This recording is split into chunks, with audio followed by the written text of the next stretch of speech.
അപ്പേ എന്തോ അപ്പൊക്കെ പഠിച്ച സമയത്തുള്ള യൂണിഫോം എങ്ങനെയായിരുന്നു?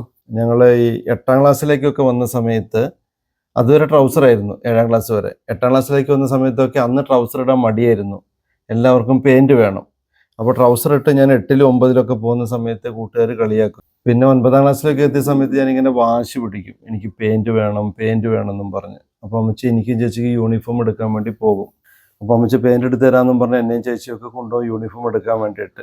അങ്ങനെ തുണിയൊക്കെ വില കൂട്ടി നോക്കുമ്പോൾ പാൻറ്റിന് വില കൂടും. അപ്പോൾ അമ്മച്ചി പാൻറ് നേരെ ട്രൗസറാക്കും. അപ്പോൾ അമ്മച്ചിക്ക് 2 കാര്യത്തിൽ പൈസ മെച്ചമാണ്.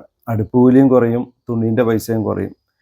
പിന്നെ കൂട്ടി നോക്കുന്ന സമയത്ത് അമ്മച്ചിൻ്റെ കയ്യിലുള്ള പൈസ തികയില്ല. അപ്പോൾ അമ്മച്ചി ഓരോന്ന് തിരിച്ചു കൊടുക്കും. ഇന്നർ വെയറൊക്കെ അമ്മച്ചി തിരിച്ചു കൊടുക്കും.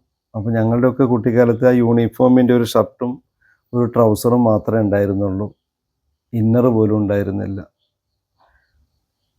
സത്യം പറഞ്ഞിട്ടുണ്ടെങ്കിൽ ഇൻ്റർവൽ ടൈമിലൊക്കെ പോയിട്ട് മൂത്രം ഒഴിച്ച് വരുന്ന സമയത്ത് ഒരു നനവ് ഇങ്ങനെ വട്ടത്തിൽ ഉണ്ടാവും ട്രൗസറിൻ്റെ മുന്നിൽ. അത് മറ്റുള്ളവർ കാണാതെ കൈകൊണ്ട് മറച്ച് നടക്കുന്ന ഒരു ബാല്യം ഞങ്ങൾക്കൊക്കെ ഉണ്ടായിരുന്നു. ഇപ്പോഴത്തെ കുട്ടികൾക്കൊന്നും അത് പറഞ്ഞാൽ അതിൻ്റെ വേദന മനസ്സിലാവില്ല.